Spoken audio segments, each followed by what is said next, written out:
Your Majesty, it's best not to go scripted with conversations like this, being that I got the news that you had cancer, and I am humbly and sincerely apologetic to your situation.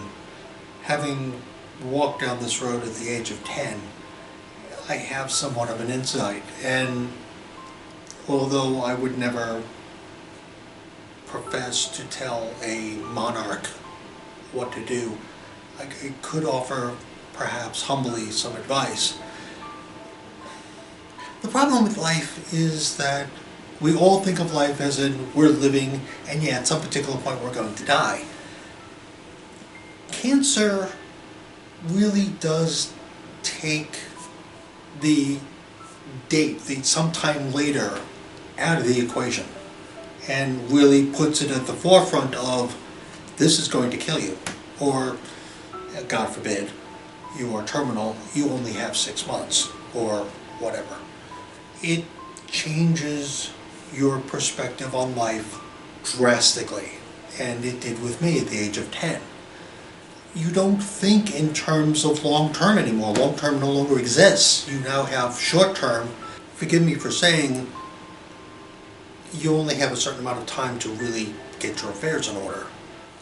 Again, I know that your son Harry has left the United States. He's left Los Angeles and has gone to be with you, and I think that is wonderful. I think that is great. You know, it's best to mend bridges. I'm not one to give advice to a sovereign. I am just saying, as somebody who knows and who has experienced what it is like and how it throws an entire family into chaos to lose a loved one. I think that whatever the future holds, and again, the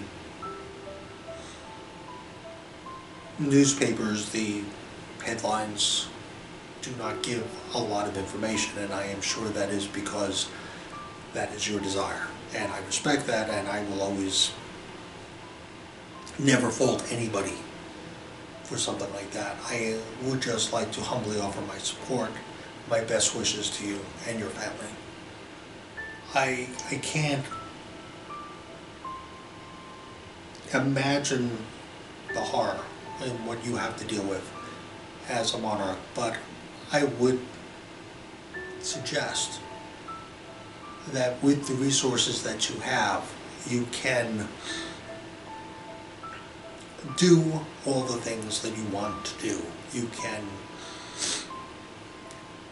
set right any wrongs, or make sure that people know that they're loved, or however it is you want to deal with things. You have an inexhaustible supply of resources at your disposal, and I am sure Your Majesty has already considered that.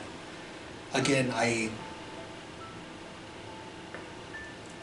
offer only my best, and I know this is a difficult time for you, your family, and the country, the monarchy, and the Commonwealth, and I truly, deeply am very sorry. Thank you.